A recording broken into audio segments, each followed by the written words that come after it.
یعنی قرآن مجید کے مطلب کو گڑبڑ کرنے کی کوشش کرے۔ تو اللہ پاک نے جہاں قرآن مجید کے متن کی حفاظت کا ذمہ لیا ہے، وہیں اللہ پاک نے قرآن مجید کے مطالب اور معانی کی حفاظت کا بھی ذمہ لیا ہوا ہے۔ اور جو آدمی قرآن مجید کی غلط تفسیر یا تعبیر کرے تو فوراً ہزاروں لوگ اس کا مواخذہ کرنے کے لیے سامنے آ جاتے ہیں۔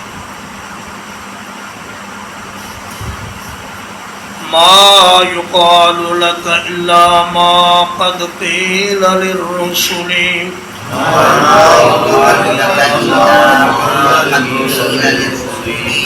آپ کو نہیں کہا جائے گا مگر وہی جو ان رسولوں سے کہا گیا۔